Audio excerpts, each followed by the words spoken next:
ये चैप्टर 3 है silent feature of the constitution polity का। हम उसके जो है आगे से ही कंटिन्यू कर रहे हैं। कल हमने जो है मतलब अभी जो इससे पहले वीडियो आई थी उसमें जो है हमने criticism of the constituent assembly तक किया था। अब हम इसके आगे करेंगे क्या, major constitutional amendments at a glance. तो इसमें क्या क्या है देखिए। फर्स्ट कॉन्स्टिट्यूशनल अमेंडमेंट एक्ट जो है, सॉरी इसमें कॉन्स्टिट्यूशनल अमेंडमेंट एक्ट है और ये डिस्क्रिप्शन इसमें क्या, फर्स्ट कॉन्स्टिट्यूशनल अमेंडमेंट एक्ट जो कि 1951 में आया था। इसके थ्रू क्या क्या चेंजेस किया गया है, इसमें जो है empower the state to make special provision for the advancement of socially economically and backward classes. Empower the state, state के पास वो ताकत आ गई, मतलब वो एक तरीके से ताकत दे दी गई कि वो जो है स्पेशल प्रोविजंस बना सकते हैं जो सोशली और इकोनॉमिकली बैकवर्ड क्लासेस हैं उनके लिए। दूसरा क्या चीज़ था, provide for the serving of laws providing for the acquisition of estates etcetera.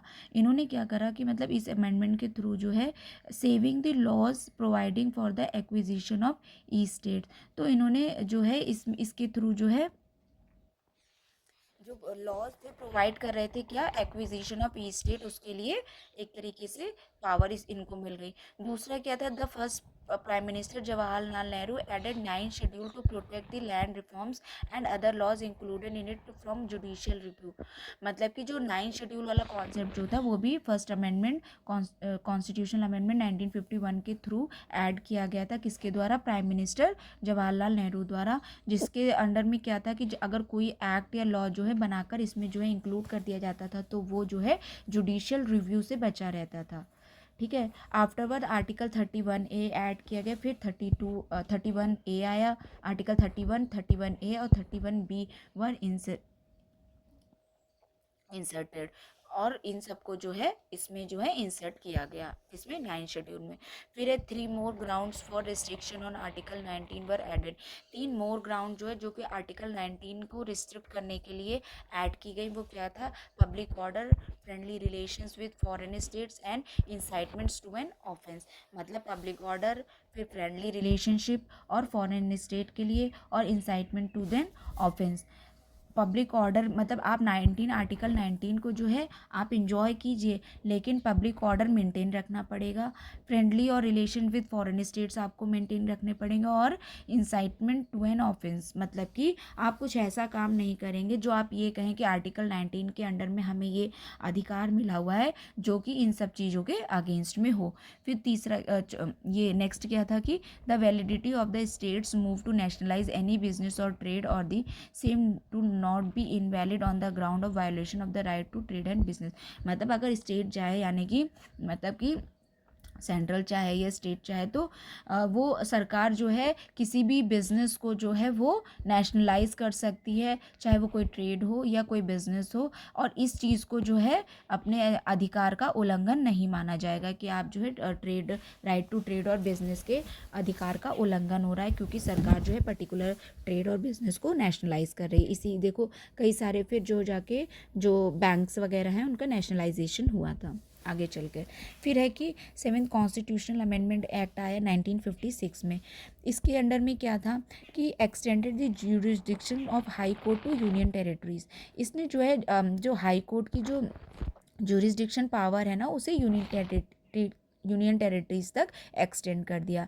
फिर क्या कहा गया कि provided for the appointment of additional and acting जजेस ऑफ द हाई कोर्ट। इसके थ्रू जो है अपॉइंटमेंट एडिशनल जज और एक्टिंग जजेस का जो है अपॉइंटमेंट जो है प्रोवाइड किया गया, कहाँ पर, हाई कोर्ट में। फिर क्या है, provision of having a common high court for 2 और more state was introduce.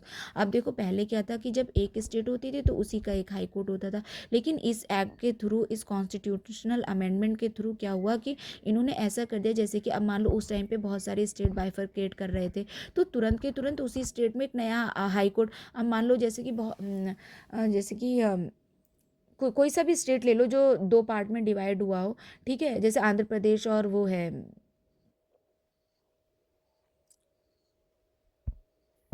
Telangana. तो इनका ये है, जैसे मान लो जिस टाइम पे डिवाइड हुए तो एक हाई कोर्ट तो था पहले पूरे स्टेट का। अब जब दो डिवाइड हो गए तो दोनों के लिए तुरंत से तुरंत मतलब दूसरा हाई कोर्ट कहाँ से लेकर आए।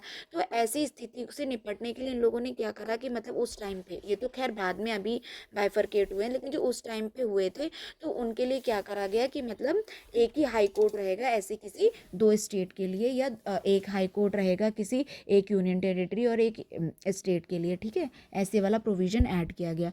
फिर क्या किया गया, एबोल्यूशन अबोलिशन किया गया class A B C D states and recognise them into 14 state and 6 UTs में। मतलब कि पहले जो है इस तरीके की कैटेगरीज द्वारा के अकॉर्डिंग ही डिवाइड किए गए थे, किसको, जो स्टेट्स वगैरह थी ना, ये अंग्रेज़ों द्वारा मतलब डिवीज़न कर दिया गया था।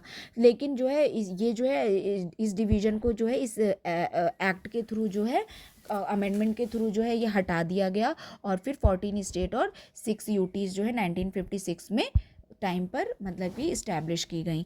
फिर आर्टिकल 153 प्रोवाइड करता है that there shall be a governor for each state since it may be desirable in certain circumstances to appoint a governor for 2 और more state. It is propose to add a provision to this article to remove any possible technical bar to such an appointment. अच्छा क्या हुआ फिर, क्या है, वैसे तो article 153 में दिया गया है कि भाई there shall be a governor for each state, मतलब हर एक स्टेट के लिए एक जो है गवर्नर होना ही चाहिए। लेकिन इन्होंने कहा कि ऐसी जैसी स्थिति यहाँ पे हो रही है कि दो हाई कोर्ट को लेके, वैसे कभी स्थिति आ सकती है ना कि भाई दोनों के लिए गवर्नर अलग अलग तुरंत अपॉइंट करना, इलेक्शन करवाना प्रॉपरली, तो या फिर नॉमिनेट करना ना पॉसिबल हो। तो ऐसी सिचुएशन में या किसी वजह से एक गवर्नर हट गया, तो ऐसी सिचुएशन में क्या है भाई, एक ही गवर्नर जो है वो दो स्टेट का भी गवर्नर हो सकता है।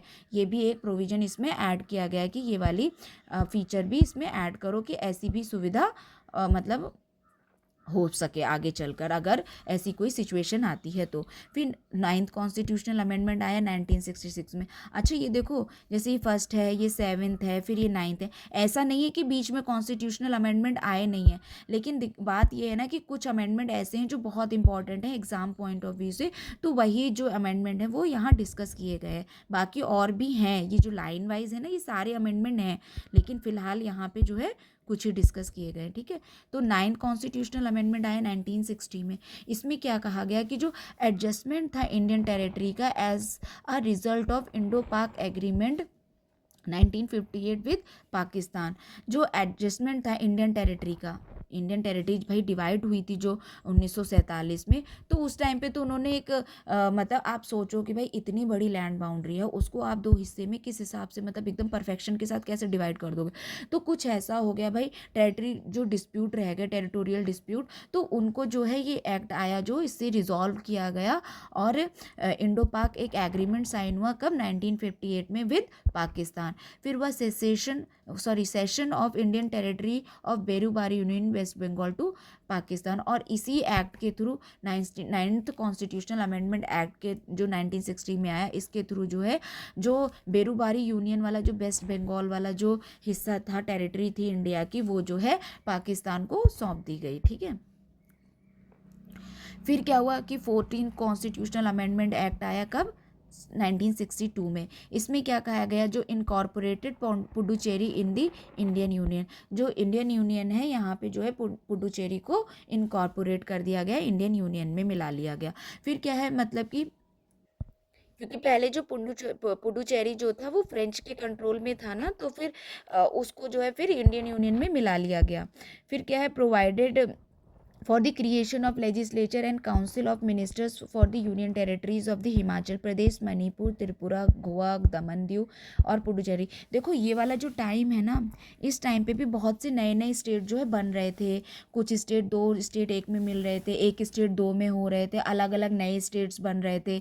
मतलब एक तरीके से पूरा जो पॉलिटिकल सिचुएशन है, सिनेरियो जो वो पूरा चेंज हो रहा था इंडिया का, धीरे धीरे धीरे धीरे। तो ये वाला टाइम वो वाला टाइम चल रहा है। तो यहाँ पे क्या हुआ कि मतलब पुडुचेरी को मिलाया गया इंडियन यूनियन में, और दूसरा क्या हुआ कि भाई creation of legislatures, and council of minister, मतलब कि नए लेजिस्लेचर्स की स्थापना की गई जो कि यूनियन टेरिटरीज थी। कौन सी? हिमाचल प्रदेश, ये भी पहले यूनियन टेरिटरी थी। मणिपुर भी यूनियन टेरिटरी था पहले, फिर त्रिपुरा आया, फिर गोवा, दमन एंड दीव, पुडुचेरी, ये सब यूनियन टेरिटरी जो है 1962 तक बनकर आए थे। तो उनको जो मतलब वहाँ पे जो लेजिस्लेचर की भी तो ज़रूरत पड़ेगी ना, तो लेजिस्लेचर और काउंसिल ऑफ मिनिस्टर की जो है स्थापना की गई, किससे?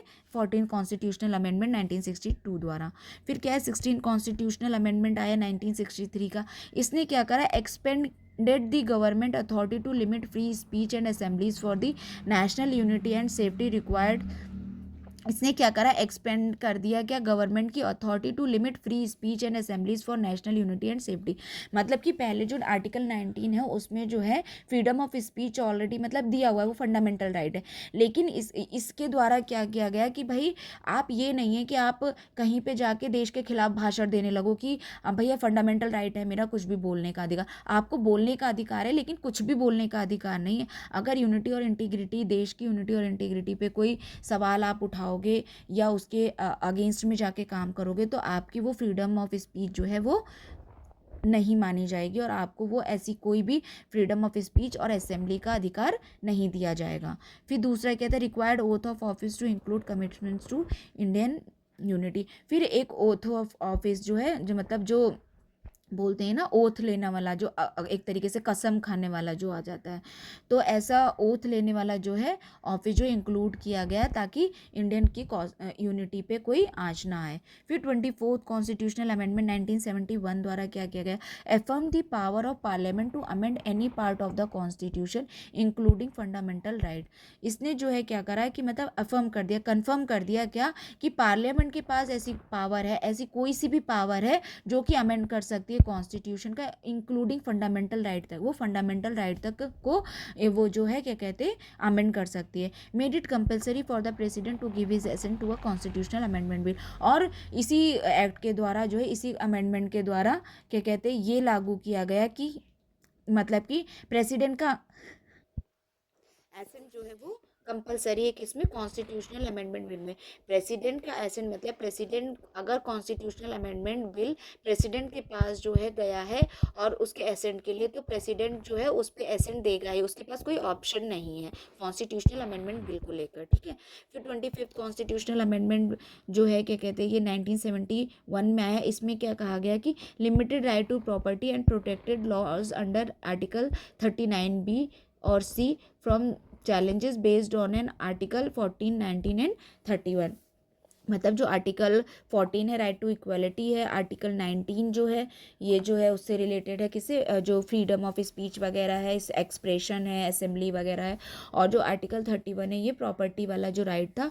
तो ये वाले सारे राइट के अगेंस्ट में जो है प्रोटेक्शन दिया गया किसमें? अंडर आर्टिकल 39B और 39C, जो कि लिमिट करता है क्या? राइट टू प्रॉपर्टी को। मतलब कि ऐसा हुआ कि पहले क्या था कि जब देश आज़ाद हुआ तो सिस्टम ऐसा था ना कि भाई किसी के पास बहुत सारा ज़मींदारी सिस्टम वगैरह चल रहा था, तो किसी के पास मतलब किसी के पास तो कई सौ बीघा ज़मीनें हैं और लोगों से छीन के ज़बरदस्ती अंग्रेज़ों ने वो करा था। तो ये चीज़ें जो हैं क्या कहते हैं मतलब उन्होंने कहा कि भाई इसका जो है डिस्ट्रीब्यूशन होना चाहिए, लोगों के पास जो है उनकी प्रॉपर्टी जानी चाहिए। जो गलत तरीके से लोगों ने हड़प ली हैं ज़मीनें। लेकिन अगर ये ऐसा करने चल रहे थे तो क्या हो रहा था कि भाई इसमें ये कह रहे थे कि लोग कह रहे थे कि भाई right to property under article 31 तो हमारा अधिकार है, तो आप ये ज़मीनें हमसे कैसे छीन सकते हैं? जो वो लोग बैठे हुए थे सारी ज़मीनें लेकर, वो डायरेक्ट जो है कोर्ट में चले जा रहे थे। तो ऐसी चीज़ों से बचने के लिए इन्होंने क्या है 25th कॉन्स्टिट्यूशनल अमेंडमेंट 1971 करा और इन्होंने जो राइट टू प्रॉपर्टी है उस पर एक तरीके की लिमिट लगा दी कि मतलब पर्टिकुलर इतने से ज़्यादा पर्टिकुलर मतलब एक लिमिट लगा दी कि एक इंसान पे या एक फैमिली पे, इंडिविजुअल या फैमिली पे जो है इतनी लिमिट तक की प्रॉपर्टी रह सकती है, लैंड का हिस्सा रह सकता है, उससे ज़्यादा नहीं रह सकता किसी के पास। उससे ज़्यादा है तो वो सरकार द्वारा ले लिया जाएगा। तो ये किसके अंडर में करा गया? आर्टिकल 39B और 39C के, ताकि कोई भी इसे चैलेंज ना कर सके on the basis of article 14, 19 और 31 के अकॉर्डिंग। फिर 26th कॉन्स्टिट्यूशनल अमेंडमेंट आया 1971 में। इसमें क्या कहा गया कि इसने जो है अबॉलिश कर दिया Privi purse and privilege of the former ruler of the princely state. मतलब कि जो क्या था कि जब देश आज़ाद हुआ ना, तो प्रिंसली स्टेट बहुत सारे ऐसे थे ना जो कह रहे थे कि हम भाई इंडिया में मिलेंगे ही नहीं। ठीक है।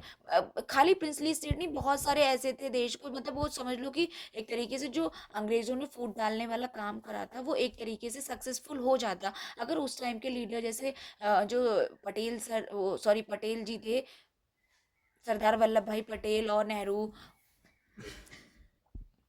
तो उस टाइम पे क्या था ना कि मतलब सारे जो है छोटे छोटे में डिवाइड थे। ठीक है। अब सब लोग सर उठा रहे थे एक तरीके से कि भाई हम जो है इंडिया में नहीं मिलेंगे, हम अलग रहेंगे, हम अलग रहेंगे। तो जो उस टाइम के लीडर्स थे तो उन्होंने क्या करा ना कि जो ये उन लोगों को एक तरीके से लालच दिया कि भाई आप इसमें मिल जाओ। इन लोगों का ये था ना कि हम आ गए, मतलब अगर हम आप में आके मिल गए, ठीक है, यूनियन में मिल गए, यहाँ पे तो आपने एक प्राइम मिनिस्टर चुन लिया जो जवाहरलाल नेहरू, तो राज तो मतलब उनको लगता था कि राज तो इनके अंडर में चला जाएगा सारा। अब जब सब कुछ जो है क्या कहते हैं रूल के लॉ के हिसाब से होगा, एक्ट के हिसाब से होगा, तो वो पहले वाला कॉन्सेप्ट थोड़ी होगा कि राजा का बेटा राजा बन रहा है और महाराजाओं को ही सारी सुविधाएं हैं, बाकी जनता जो है वो जनरल जनता, नॉर्मल जनता है मतलब। तो इन लोगों ने क्या करा कि भाई हम नहीं मिलेंगे, फिर हमारे सोर्स ऑफ इनकम ही क्या रह जाएगा। तो इन्होंने कहा कि मतलब जो लीडर्स थे इन्होंने एक तरीके से लालच दिया कि प्रलोभन दिया कि भाई आपको जो है एक तरीके से मंथली इनकम मिलती रहेगी आपको इतनी इतनी। ठीक है। ऐसे प्रिंसली स्टेट को इन लोगों ने ये वाला लालच दिया कि आपको इतने पर्टिकुलर रुपए जो है मिलते रहेंगे। हाँ, उस टाइम पे कोई टाइम लिमिट नहीं सेट करी गई थी भाई कि आपको ज़िंदगी भर मिलेंगे कि, उस टाइम पे बस इनको ये कहा गया कि आपको जो है प्रीवी पर्सेस मिलते रहेंगे। तो इन लोगों ने ज्वाइन कर लिया। फिर भाई 1971 आते आते ऐसा महसूस हुआ कि भाई अब भैया इस चीज़ की ज़रूरत नहीं है। अब देश जो है भाई, उस टाइम पे क्या था, नया नया देश आज़ाद हुआ था, तो इन लोगों को भी था कि भाई राजे रजवाड़े लोग हैं, इनको भी अपना देखना होता है एकदम से, वरना भाई सड़क पर आ जाएंगे। तो मतलब कितना भी खजाना है क्या कभी खत्म नहीं होगा, इनकम भी तो होनी चाहिए।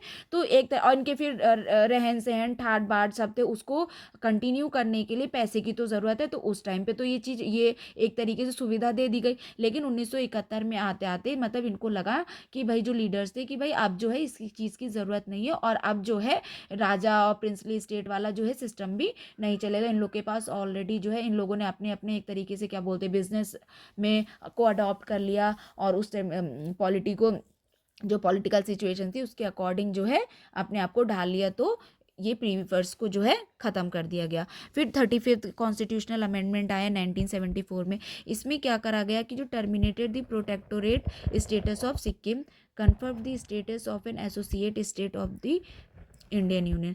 पहले क्या था, जो सिक्किम जो था ना ये प्रोटेक्टोरेट स्टेटस की तरह था। मतलब कि इसमें क्या था कि ये इस मतलब कि जैसे कि इंडिया है, तो इसमें जो सिक्किम वाला जो सीन था, इसने क्या करा था कि भाई ये इंडिया के प्रोटेक्शन में आ गया था, एक तरीके से ज्वाइन कर लिया था इंडियनों की। मतलब अगर कोई बाहर का कोई भी खतरा आता है इंटरनेशनल या वगैरह, तो इंडिया इसका सपोर्ट करेगा। बाकी अपनी पॉलिटिकल सिचुएशन में ये जो है इंडिपेंडेंट है, जो अपने अपनी टेरिटरी के अंदर जो अधिकार वाला सीन है। लेकिन फिर क्या है, ये प्रोटेक्टोरेट वाला सीन खत्म कर दिया गया और इसको जो है पूरे एसोसिएट स्टेट वाला स्टेटस देके इंडियन यूनियन में मिला लिया गया। फिर the 10th schedule was added laying down the terms and condition of association of Sikkim with the union state. फिर जो 10th शेड्यूल है उसे ऐड किया गया इसी के थ्रू, और इसमें जो है टर्म्स एंड कंडीशन जो है for the association of the Sikkim with the Indian union की सारी रखी गई। फिर 36 कॉन्स्टिट्यूशनल अमेंडमेंट आया 1975 में। इसमें क्या हुआ, made Sikkim a full fledge state. अच्छा, इस टाइम पे भी ना ये एसोसिएट स्टेट की तरह ऐड हुआ था। ठीक है। अब जो है फिर जब 75 वाला टाइम आया तो ये फिर नॉर्मल जैसे हमारी कोई और स्टेट्स हैं उसकी तरह ऐड हो गया।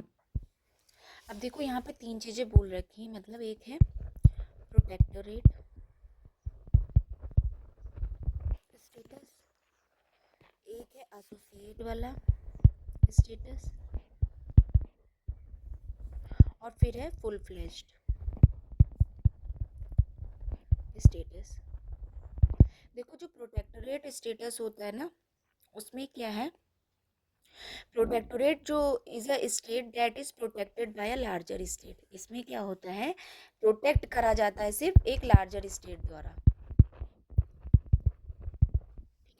और एसोसिएट स्टेट में क्या होता है, ये जो होते हैं क्या, सेमी इंडिपेंडेंट होते हैं, मतलब फुली इंडिपेंडेंट नहीं होते हैं, सेमी इंडिपेंडेंट होते हैं, और that has farmer relationship with larger state, और इनके पास जो है फॉर्मर रिलेशनशिप होती है किसके साथ, विद लार्जर स्टेट के साथ।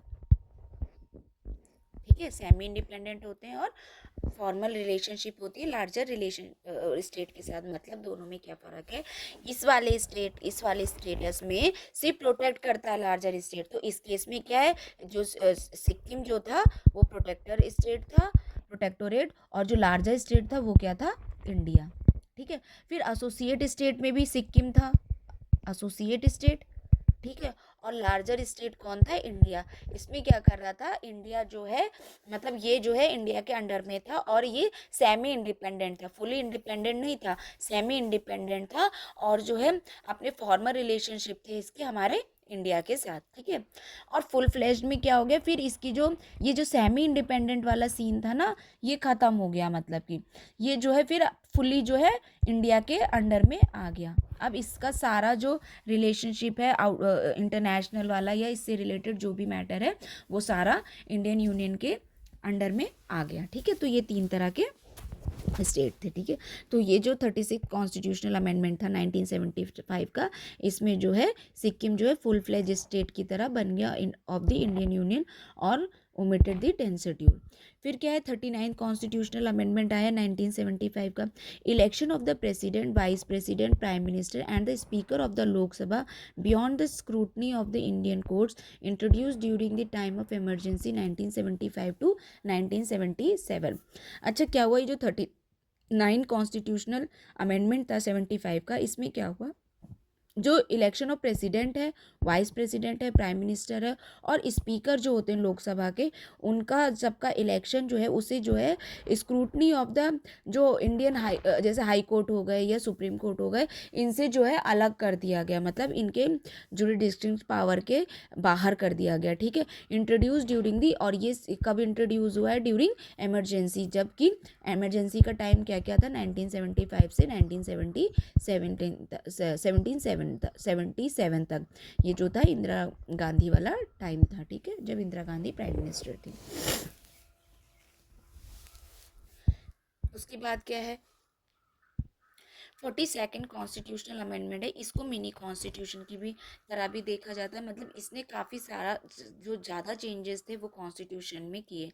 इसमें क्या क्या किया गया, added 3 new word, socialist, secular, integrity in the preamble. Preamble में ये जो 3 है, सोशलिस्ट, सेकुलर और इंटीग्रिटी, ये 3 वर्ड्स को ऐड किया गया। फिर added fundamental duties by the citizens, new part 4A, मतलब जो है एक नया पार्ट जो है 4A जो है ऐड किया गया, और उसके फंडामेंटल ड्यूटीज़ जो है इसमें ऐड की गई, किसमें, पार्ट 4A में। ठीक है, फिर क्या है, एडेड 4 न्यू डायरेक्टिव प्रिंसिपल्स, कौन कौन से, जो है 4 जो है नए डायरेक्टिव प्रिंसिपल्स भी इसी एक्ट के द्वारा, अमेंडमेंट के द्वारा ऐड किए गए। वो कौन कौन से थे, पहला था जैसे कि healthy development of children under article 39, फिर equal justice and free legal aid under article 39A। इसमें क्या कहा गया है कि सभी जो चिल्ड्रन है उनका हेल्दी डेवलपमेंट हो, और दूसरा कहा गया है क्या, equal justice and free legal aid हो। मतलब कि देखो, जस्टिस जो है ना वो पैसे की वजह से, मतलब किसी को ये ना हो कि भाई भाई देखो, अब क्या है, जैसे कोर्ट्स में जाओ आप, तो वकीलों की फ़ीस अलग है भाई, उनकी अलग अलग चार्ज करते हैं, ये करते हैं वो कर, तो यहाँ पे पैसा लगता है, तो ऐसा ना हो कि गरीब आदमी जो है उसे जस्टिस मिल ना पाए, क्यों, क्योंकि पैसे की वजह से। तो ये लोग, ये कहा गया कि भाई इक्वल जस्टिस होनी चाहिए, पहली बात तो ना, चाहे गरीब हो चाहे अमीर हो, उन सबको जो है जस्टिस मिलनी चाहिए, और दूसरा है कि लीगल एड जो है वो फ्री हो। अगर आपके पास पैसे नहीं है तो आपको वकील वहाँ से फ्री में मुहैया कराया जाता है, मतलब आप पैसा जो है कभी भी न्याय मिलने में जो है एक तरीके से उसके उसमें बीच में नहीं आएगा आपके। ठीक है, फिर दूसरा क्या है कि the participation of workers in the management of industries, article 43, और वर्कर का पार्टिसिपेशन होना चाहिए इंडस्ट्रीज़ के मैनेजमेंट में, इसको किसके द्वारा ऐड किया गया, आर्टिकल 43 के अंडर में। ठीक है, फिर प्रोटेक्शन ऑफ द एनवायरनमेंट होना चाहिए, फॉरेस्ट और वाइल्ड लाइफ का प्रोटेक्शन, ये आर्टिकल 48A जो है इसके थ्रू, इसके अंडर में आया। तो ये सारे जो है किसके अंडर करे गए, 42nd कॉन्स्टिट्यूशनल अमेंडमेंट 1976। फिर DPSP वर्सेस राइट्स जो थे फंडामेंटल राइट। इसमें क्या हुआ कि establish DPSPs as superior to fundamental right. इसमें क्या गया देखो, अभी हम आगे पढ़ेंगे जब हम फंडामेंटल राइट और पर्टिकुलर जो है DPSPs पढ़ेंगे, तो उसमें आता है कि ना कुछ ऐसे क्लैशेस हुए ना कि जहाँ पर ये कहा गया, जैसे DPSPs क्या है, ये स्टेट को जो है कुछ जो है पॉलिसीज़ निकालनी पड़ेंगी, कुछ रूल्स कुछ एक्ट जो है मतलब लाने पड़ेंगे, ताकि जो है सभी लोग मुख्य धारा में आ सकें। अब इसमें क्या होता है कि जैसे देखो, हम टैक्स पे करते हैं, ठीक है, वो गवर्नमेंट के पास जाता है, फिर गवर्नमेंट जो है उसी से तो वेलफेयर वाली सारी स्कीम्स चलाती हैं। तो जो लोग हैं वो ये कहते हैं कि भाई पैसा, भाई बड़े तबके के लोग जो है उनका पैसा गया, तो कल को ये ना हो, कोई ये ना कह सके कि भाई जो है उनका टैक्स का पैसा है, तो गवर्नमेंट जो है हम उनके टैक्स के पैसे को जो है उसे बर्बाद ना करे। तो DPSP मतलब आप गरीबों पे उनका पैसा ना खर्च करो, ऐसा कुछ मतलब जुडिशरी में अगर तुम चले गए कि ये हमारा राइट है, ये हमारे पैसे है, ये हमारे टैक्स की मनी है, तो इसको आप ऐसे ही कैसे खर्च कर सकते हो। तो इस तरीके के बहुत सारे क्लैशेस जो है उठे हैं बीच बीच में। तो इसमें जो है 42 कॉन्स्टिट्यूशनल अमेंडमेंट में क्या कहा गया 1976 में, कि जो DPSPs हैं उन्हें जो है सुपीरियर माना जाएगा, और उनको लागू करने के लिए अगर कोई सा फंडामेंटल राइट जो है उसका जो उल्लंघन होता भी है, तो उसे जो है फंडामेंटल राइट का उल्लंघन नहीं माना जाएगा। मतलब DPSP को लागू करने के लिए किसी फंडामेंटल राइट को जो है एक तरीके से क्लैश होता है, तो उसमें जो है DPSP जो है सुपीरियर होंगे, ठीक है, DPSP को सुपीरियर माना जाएगा। फिर क्या, elections, delayed delimitations of constitution until 2001 census. इसमें क्या है कि क्या कहा गया कि इन्होंने जो है डिलिमिटेशन जो है, मतलब कि क्या हो रहा था कि भाई पॉपुलेशन बढ़ रही है, फिर आप जो है क्या कहते हैं सेंसस करवा रहे हो, उसके हिसाब से जो कॉन्स्टिट्यूशन है उनका डिलिमिटेशन हो रहा है। मतलब इसका मतलब डिलिमिटेशन ऑफ द कॉन्स्टिट्यूशन का मतलब होता है कि जैसे कि अब जैसे इंडिया हो गई, ठीक है, नॉर्थ साउथ और ये ईस्ट वेस्ट इंडिया हो गई है पूरी। तो इसमें जैसे कि अब यूपी है, सब काफ़ी बड़ा स्टेट है, ठीक है, तो यहाँ से जो है मतलब कि सोचो कि 400 लगभग 400 सीटें जो है लोकसभा में हैं, और फिर जो है क्या कहते हैं फिर राज्यसभा में इसी तरीके की सीटें हैं, और ऐसे ही जो लोकसभा में मतलब उसमें लेजिस्लेटिव असेंबली और इन सब। तो इस तरह जैसे ये जो अलग अलग सीटों का जो कॉन्सेप्ट है, इनकी लेजिस्लेटिव असेंबली वाली जो सीटें हैं 400 हो गई या 80 हैं जैसे राज्यसभा की, तो ये सब जो सीटें हैं ना, तो ये किस तरीके से मतलब आपने काउंट करी, कहीं पे 40 सीटें हैं, कहीं पे 80 सीटें हैं, कहीं पे 2 सीटें हैं, कहीं पे 4 ही आ रही हैं। तो ये क्या होता है कि भाई जनगणना की होती है पूरे देश में, अलग अलग स्टेट वाइज डिस्ट्रिक्ट वाइज ये सब पूरी जनगणना हुई। तो फिर क्या होता है, मान लो कि पर्टिकुलर 1 मिलियन पे अगर इन्होंने, एक मैं मोटा मोटा बता रही हूँ, मान लो इन्होंने कहा कि 1 मिलियन पे एक मिनिस्टर चुना जाएगा। अब यूपी की पॉपुलेशन इतनी है कि यहाँ पे तो कई मिलियन, तो मतलब कि अगर वो 80 मिनिस्टर्स या मान लो 400 लोग या 200 लोग जो चुन के जो लेजिस्लेटिव असेंबली या लोकसभा में जो गए हैं, वो उस पॉपुलेशन के आधार पर है। मतलब अगर यहाँ पे 20 लाख पॉपुलेशन है या 20 मिलियन पॉपुलेशन है, तो उसके आधार पर एक एक मान लो तो वो 20 मेंबर्स वहाँ पे चुन के गए हैं। इसी तरीके का अब मान लो कि जो कश्मीर जैसा एरिया है, तो वहाँ पे भाई, या लद्दाख हो गया, वहाँ पे पॉपुलेशन बहुत स्पार्सली पॉपुलेटेड है ना, वो बहुत दूर दूर है, तो वहाँ पे भाई पॉपुलेशन ऑलरेडी कम है, तो हो सकता है वहाँ पे कुल मिलाकर ही भाई 4-5 लाख या 4-5 मिलियन में लोग निपट गए हों पूरे, तो वहाँ के हिसाब से वो फिर 4-5 मिनिस्टर्स ही वहाँ से इलेक्ट होंगे। तो इस तरीके से त्रिपुरा हो गए, कई जगह बहुत सारी जगह हैं जहाँ पे 1-1 2-2 4-4 छोटे छोटे जो स्टेट्स हैं, तो वहाँ के पॉपुलेशन के हिसाब से डिवाइड करना ही डिलिमिटेशन कहा जाता है। तो क्या हो रहा था कि भाई देखो, अब मतलब कि पूरे देश की जनगणना करवाना, फिर उसके हिसाब से कॉन्स्टिट्यूएंसीज को बार बार डिलिमिटेड करना, मतलब ये भी एक टास्क हो जाता है ना फिर। और फिर इस हिसाब से क्या था ना कि उस टाइम पे पॉपुलेशन इतनी बढ़ती जा रही थी कि लोग इस पर कंट्रोल ही नहीं कर रहे थे। मतलब खुद देखिए ना कि जैसे अब मतलब कोई भी स्टेट ले लीजिए, मान लो यूपी है, अब यहाँ की पॉपुलेशन इतनी है, उसके एवरेज पे जो है यहाँ के भैया लोग ज़्यादा जाके बैठ गए हैं वहाँ पे, क्या कहते हैं, लोकसभा या राज्यसभा में। तो मतलब कि जो मतलब यूपी की जो सरकार है पर्टिकुलरली, वो मतलब इस जो रास्ते पर है कि मतलब कि पॉपुलेशन कंट्रोल से लेकर जो कंट्रोल के लिए जो मेजर्स लेने चाहिए, वो तो इस तरफ जो है मतलब कि कोई मेजर्स लेगी नहीं, क्योंकि उनके लिए तो ये फायदेमंद सौदा हो रहा है ना भाई, चलो 1 मिलियन और बढ़ गई पॉपुलेशन, तो भैया एक मिनिस्टर और बढ़ जाएगा अगले 10 साल में। तो इस तरीके से क्या हो रहा था कि लोग पॉपुलेशन कंट्रोल के लिए मेजर्स ले ही नहीं रहे थे। उनको लग रहा था कि पॉपुलेशन, अब भैया जहाँ पे जैसे केरला जैसे साउथ इंडिया हो गई, यहाँ पे लोग एजुकेटेड है तो यहाँ की पॉपुलेशन इतनी ज़्यादा है नहीं, तो वो लोग फिर इस चीज़ के लिए मतलब आवाज़ उठाने लगे कि क्योंकि यहाँ पे एजुकेटेड पीपल है और हम जो है देश के भले के लिए मतलब हमने पॉपुलेशन कंट्रोल करने में जो है मतलब कि योगदान दिया है, लेकिन क्या हो रहा है कि मतलब जो हमारा जो है मतलब लेकिन हमारा जो रिप्रेजेंटेशन है मतलब एक तरीके से लोकसभा या राज्यसभा या असेंबलीज वगैरह में, तो वो और कम होता जा रहा है। तो भैया ये तो गलत बात हो गई ना कि जो पॉपुलेशन बढ़ा रहे हैं उनको आप ज़्यादा पावर मिल जा रही है, और हम जो है कि मतलब एक अच्छा कदम ले रहे हैं, कंट्रोल मेजर्स ले रहे हैं, यहाँ के लोग एजुकेटेड हैं और चीज़ों पे डेवलपमेंट में पैसा खर्च हो रहा है, तो वहाँ के मतलब वहाँ का जो है प्रॉपर रिप्रेजेंटेशन नहीं मिल रहा। तो इन्होंने क्या करा कि जो है ना इसको फिक्स कर दिया, एक तरीके से फ्रीज कर दिया कि भाई 2001 के सेंसस के हिसाब से जो है अब डिलिमिटेशन जो है डिलिमिटेशन कॉन्स्टिट्यूंसी जो है उनको फिक्स कर दी गई कि अब जो है फिर इन्होंने एक नेक्स्ट बोल दिया कि भाई उसके बाद जो है अब कॉन्स्टिट्यूंसी मतलब आप प्रॉपर मेजर्स लीजिए, अब जितना भी फिक्स हो गया फ्रीज हो गया है, मतलब जितनी कॉन्स्टिट्यूंसीज में मेंबर्स आ गए, पॉपुलेशन बढ़े या घटे मगर मेंबर्स उतने ही रहेंगे कुछ पर्टिकुलर ईयर्स तक के लिए। फिर जब दोबारा सेंसस होगा और फिर जब दोबारा डिलिमिटेशन कॉन्स्टिट्यूंसीज के लिए बैठाया जाएगा डिलिमिटेशन कमीशन, फिर दोबारा से वो कॉन्स्टिट्यूंसीज डिसाइड होंगी और उसके हिसाब से फिर नई मेंबरशिप के हिसाब से नया रिप्रेजेंटेशन जो है जो अलग अलग सदन है उनमें किया जाएगा। तो तब तक के लिए अब तक जो है वो फ्रीज ही हैं, ठीक है। अभी जो है नया जो सेंसस हुआ है उसके हिसाब से देखो डिलिमिटेशन जब जब भी ये प्रोसेस होगा तो ये सामने आएगा। तो डिलिमिटेशन का कॉन्सेप्ट ये हुआ, ठीक है। फिर नेक्स्ट दे रखा है कि parliament president was obligated to follow the cabinet's advice unrestricted amended powers.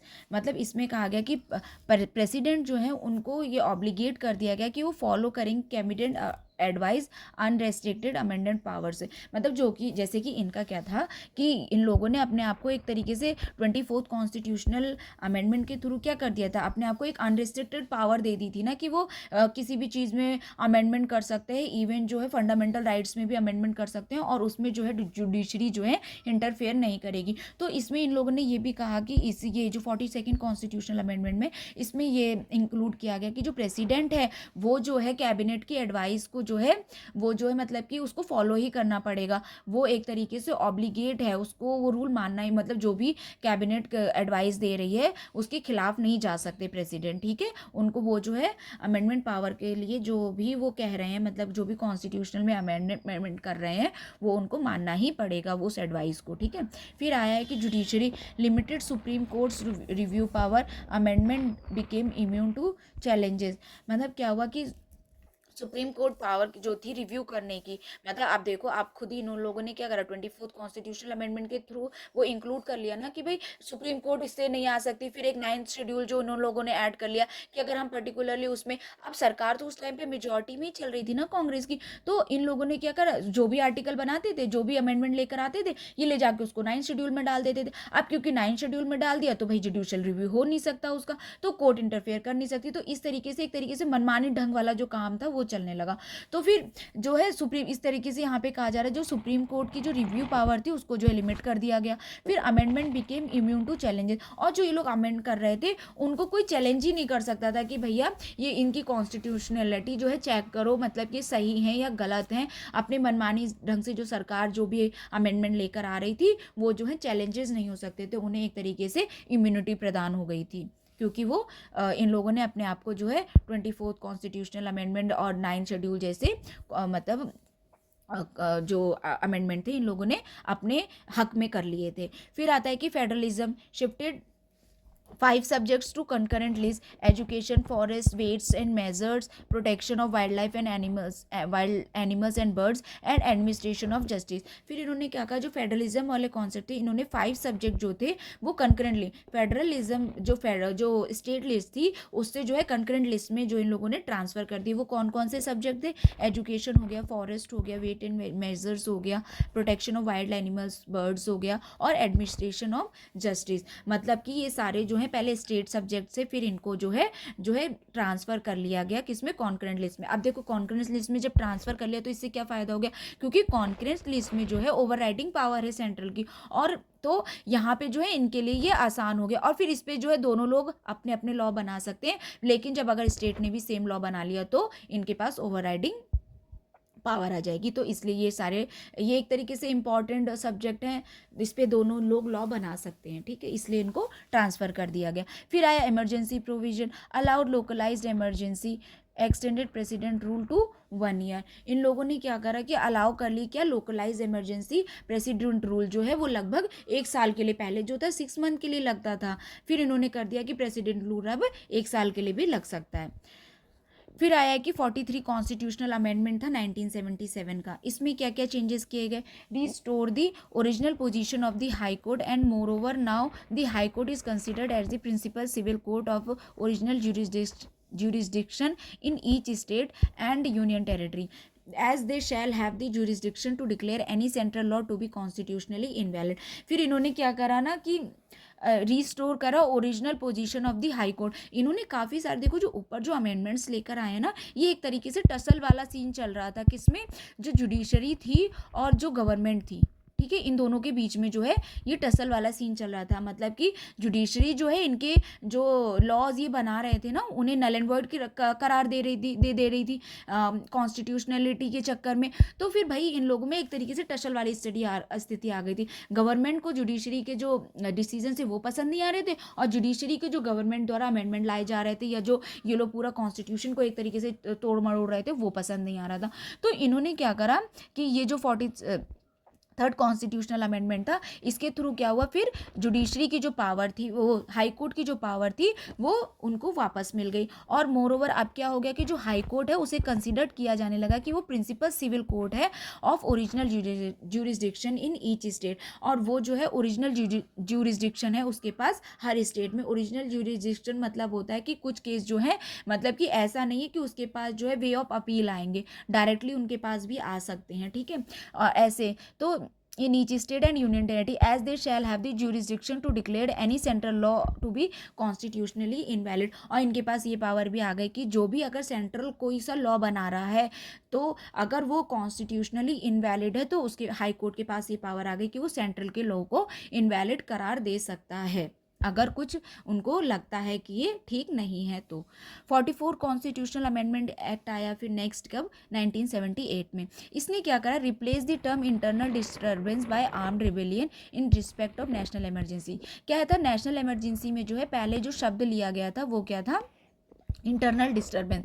अब इंटरनल डिस्टर्बेंस के नाम पर क्या हुआ कि भाई इंदिरा गांधी जी ने मतलब दोबारा से क्या कहते हैं एक इमरजेंसी लगा दी। अभी हम नेशनल इमरजेंसी वाला कॉन्सेप्ट पढ़ेंगे ना, तब आपको ये ठीक से समझ में आएगा।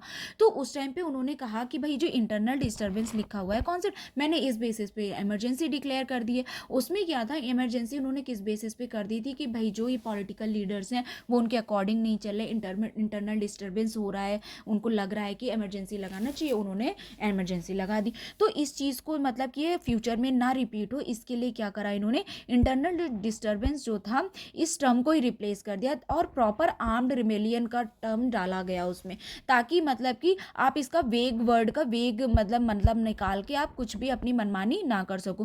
प्रॉपर आर्म्ड रिबेलियन रहेगा तो इंटरनल डिस्टर्बेंस में आर्म्ड रिबेलियन वाला ही कॉन्सेप्ट लिया जाएगा आगे, ठीक है। फिर क्या हुआ, made the president declare a national emergency only on the written recommendation of the cabinet. अब क्या हुआ था कि जब इस टाइम पे इमरजेंसी हुई थी, तो मतलब कि लोगों को न्यूज़ चैनल से पता चला था कि भाई इमरजेंसी डिक्लेयर हो गई। खुद जो मिनिस्टर्स थे उसमें कई सारे ऐसे मिनिस्टर्स थे कि उनको भी न्यूज़ चैनल से पता चल रहा है कि इमरजेंसी डिक्लेयर हो गई।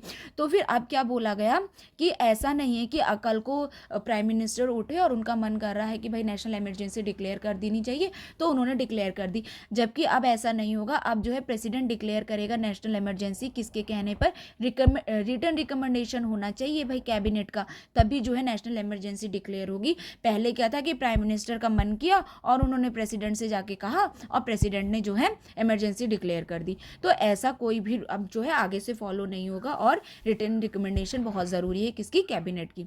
फिर कहा गया, deleted the right to property from the list of fundamental rights and made it only a legal right.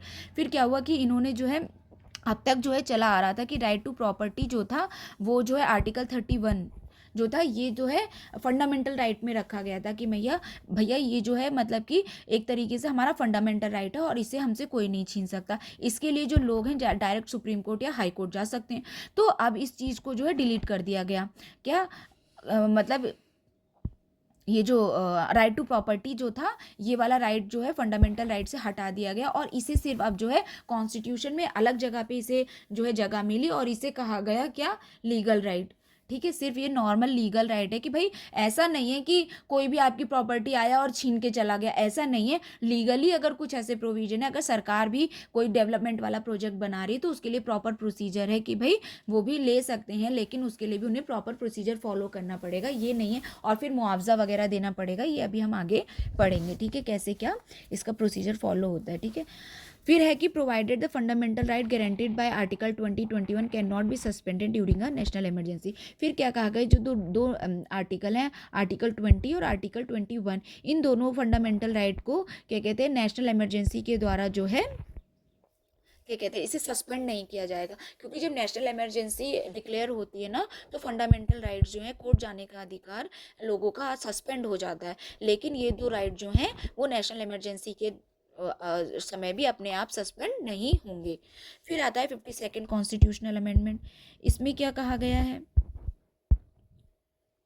provided for disqualification of members of parliament and state legislature on the ground of defection and added a 10th schedule containing detail in this regard. इसमें क्या कहा गया कि इन्होंने जो है disqualification of member of parliament करा गया, जो कि एंटी डिफेक्शन लॉ है। मतलब कि 91st कॉन्स्टिट्यूशनल अमेंडमेंट 2001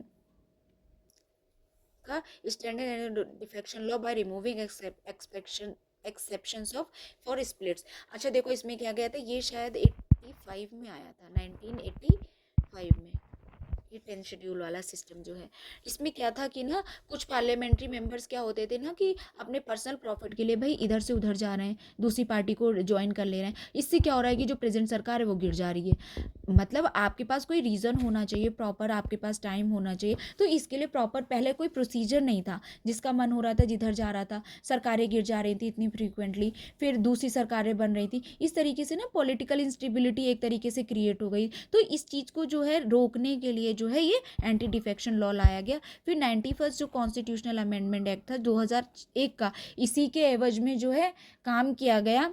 इसने स्ट्रेंथ कर दिया और एंटी डिफेक्शन लॉ को by removing exceptions for splits. पहले जो है स्प्लिट का एक्सेप्शन था भी, लेकिन फिर इन्होंने इसके द्वारा जो है उसे भी हटा दिया। फिर 61st कॉन्स्टिट्यूशनल अमेंडमेंट एक्ट आया 1989 में। इसने क्या करा, जो वोटिंग एज थी पहले जो थी 21 साल से ऊपर वाले लोग जो है वोट डाल सकते थे, उस 21 साल को जो है 18 साल कर दिया लोकसभा और स्टेट लेजिस्लेटिव असेंबली दोनों के इलेक्शंस के लिए। ठीक है, दोनों के क्या, सभी इलेक्शंस के लिए जो है अब 18 साल ही कर दिए वोटिंग एज। फिर है 69 कॉन्स्टिट्यूशनल अमेंडमेंट एक्ट आया 1991 का। इसके अकॉर्डिंग क्या हुआ कि जो स्पेशल स्टेटस था union territory of Delhi by designating as it as the national capital territory of Delhi. तो इसको क्या करा गया, जो स्पेशल स्टेटस था यूनियन टेरिटरी ऑफ दिल्ली का, उसे डेजिग्नेट करा गया क्या, national capital territory of Delhi, उसको नेशनल कैपिटल डिक्लेयर कर दिया गया। The amendment also provided for the creation of 70 member legislative assembly and 7 member council of ministers for Delhi. और एक लेजिस्लेटिव असेंबली 70 मेंबर की जो है क्रिएट की गई और 7 मेंबर की काउंसिल ऑफ मिनिस्टर की दिल्ली के लिए। ठीक है, फिर क्या हुआ, 73rd कॉन्स्टिट्यूशनल अमेंडमेंट एक्ट आया 1992। इसने क्या करा, ग्रांट किया कॉन्स्टिट्यूशनल स्टेटस और protection to the panchayati raj institution को, जो कि विलेज लेवल वाला जो सिस्टम है ना, 3 टायर का जो हमारे यहाँ पे सिस्टम यूज़ होता है, तो उसको क्या करा था, इन्होंने कॉन्स्टिट्यूशनल स्टेटस दिया था पंचायती राज इंस्टीट्यूशन को। और इसने ऐड किया क्या, part 9 the entitled as the panchayat and a new 11 schedule containing 29 functional items of the panchayat. और इसने जो है पंचायत वाला जो पार्ट 9 है वो ऐड किया और एक 11 शेड्यूल ऐड किया, 11 शेड्यूल, और इसमें जो है 29 फंक्शनल आइटम्स पंचायत से रिलेटेड रखे गए। फिर आया 74th कॉन्स्टिट्यूशनल अमेंडमेंट एक्ट 1992 का। इसने भी वही करा क्या, लेकिन इसने क्या करा, कॉन्स्टिट्यूशनल स्टेटस और प्रोटेक्शन प्रोवाइड करा किसको, अर्बन लोकल बॉडीज़ को। यहाँ पे जो था ये पंचायती राज इंस्टीट्यूशन थे जो लोकल विलेज से रिलेटेड थे, और यहाँ पे जो थे ये अर्बन वाले जो सिस्टम था, इसने भी क्या कहते हैं पार्ट 9A ऐड किया, द म्यूनिसिपैलिटीज़ वाला जो कॉन्सेप्ट था वो लेकर आए, और न्यू एक 12th शेड्यूल जो है ऐड किया था, और इसमें जो है 18 फंक्शनल आइटम्स रखे गए किसमें, म्यूनिसिपैलिटीज़ के अंडर में। फिर आया 84th कॉन्स्टिट्यूशनल अमेंडमेंट एक्ट आया 2001 में। इसने क्या करा, extended the ban on the readjustment of the seats in the Lok Sabha. इसने जो है एक्सटेंड कर दिया जो बैन था ना, वो जो डिलिमिटेशन वाला जो फ्रीज़ कर दिया था इन्होंने, तो उसको जो है और आगे बढ़ा दिया कि अभी भी ये सीटें फ्रीज़ रहेंगी जब तक कि फर्दर डिलिमिटेशन कमीशन और डिसाइड नहीं होता, ठीक है, अनदर 25 ईयर्स के लिए अप टू 2026 तक। तो 2026 के बाद जो है पॉसिबल है कि भाई नए नए वो नए मेंबर्स के मतलब जो स्ट्रेंथ है लोकसभा और राज्यसभा या डिफरेंट डिफरेंट असेंबलीज़ में फिर से जो है इसका मतलब कि स्ट्रेंथ को फिर से मतलब कि अकॉर्डिंगली जो है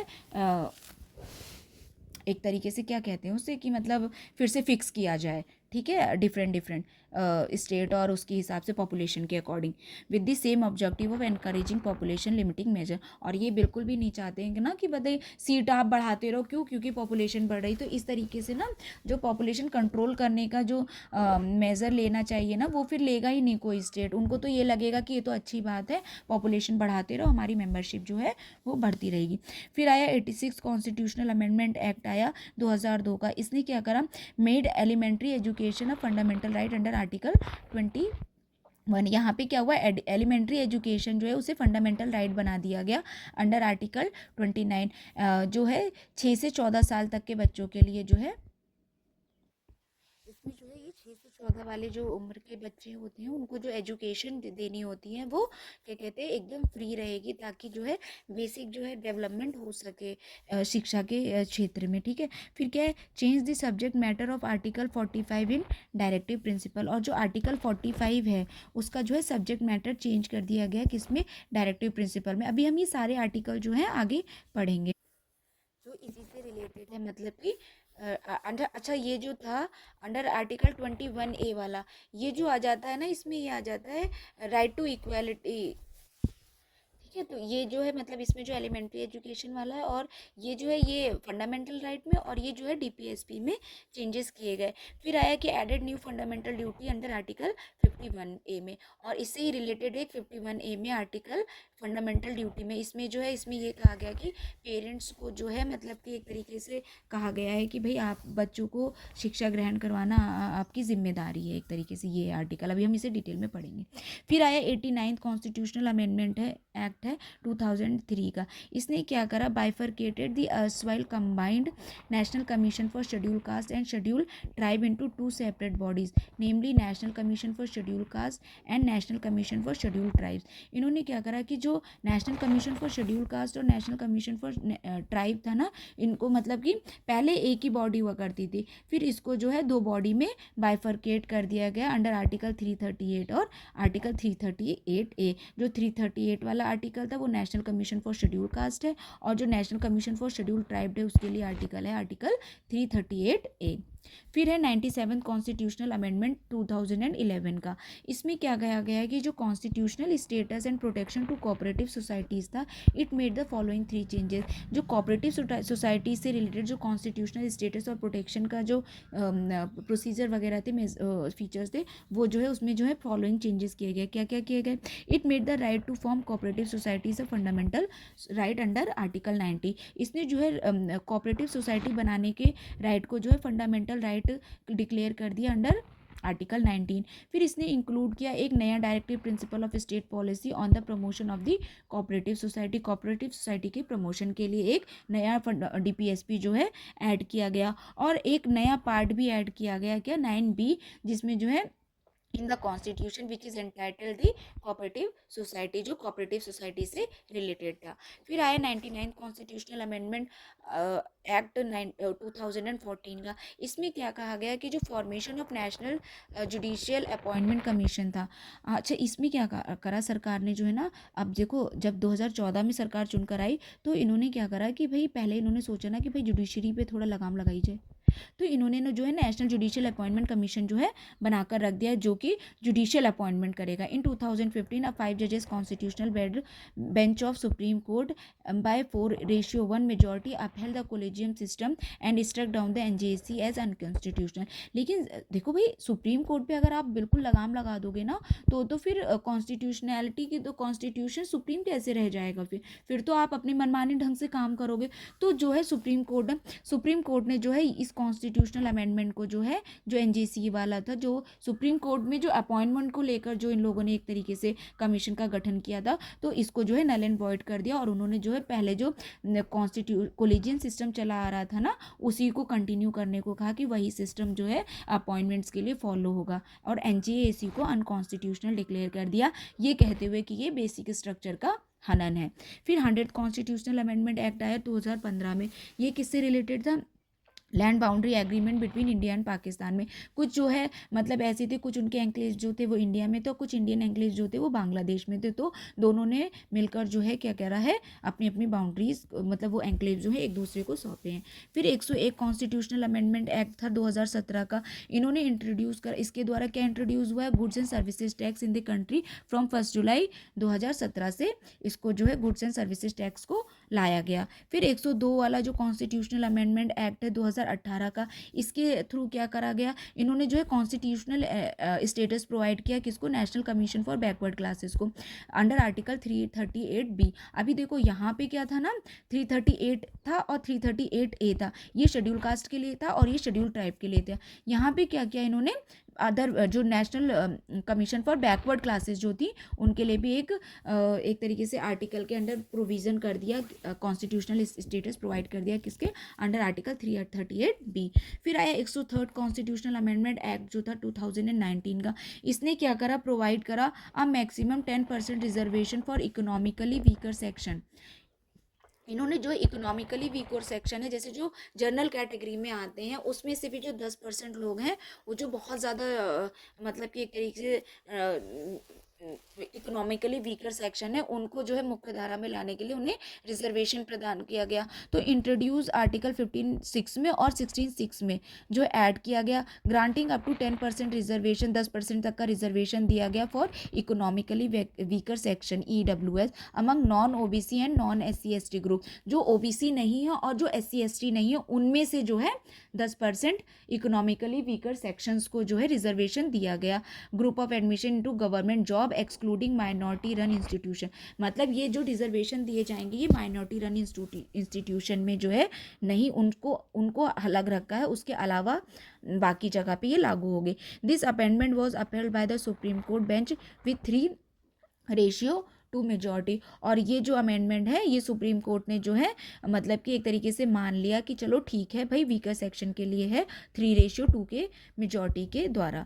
फिर आया 104 कॉन्स्टिट्यूशनल अमेंडमेंट आया 2020 में। इसने क्या करा, रिजर्वेशन को और एक्सटेंड करा for the seat of SC and ST, मतलब कि जो SC और ST का जो रिजर्वेशन था वो 2020 तक ही था। वहाँ पर फिर वो था कि भाई आगे अगर देश में ज़रूरत होगी तो लागू किया जाएगा, और अगर नहीं ज़रूरत होगी तो उन्हें उसे जो है हटा दिया जाएगा। लेकिन जो है इसको जो है और एक्सटेंड कर दिया गया अंटिल 2030 तक के लिए, and discontinued special representation for Anglo Indian community, और इसको तो आगे के लिए बढ़ा दिया गया, लेकिन जो एंग्लो इंडियन कम्युनिटी का जो मतलब कि एक तरीके से जो रिप्रेजेंटेशन था लोकसभा वगैरह में, जो एंग्लो इंडियन वाला कॉन्सेप्ट था उसको जो है डिसकंटिन्यूड कर दिया गया, किसके द्वारा, 104 के द्वारा, कॉन्स्टिट्यूशनल अमेंडमेंट 104 के द्वारा। फिर 105 कॉन्स्टिट्यूशनल अमेंडमेंट एक्ट आया 2021 का। इसने क्या करा, exempted the state government from consulting the National Commission for Backward Classes with regard to the preparation of maintenance of the list of socially and educationally backward classes for their own purpose. अच्छा, इन्होंने क्या करा कि state government को exempted कर दिया, किसके, ताकि वो मतलब ज़रूरी नहीं है कि वो कंसल्ट करे national commission for backward classes, किसके एवज में, मतलब कि अगर उन्हें कोई ऐसी लिस्ट बनानी है सोशली और एजुकेशनली बैकवर्ड क्लासेस की फॉर अपने पर्पस के लिए, अपने ज़रूरत के लिए, तो उसमें उनको national commission for backward classes से कंसल्ट करने की ज़रूरत नहीं है, उनको उससे अलग रख कर रखा है। फिर क्या है, 106 कॉन्स्टिट्यूशनल अमेंडमेंट एक्ट 2023 आया। It reserves 1/3 of the all seats for women in Lok Sabha.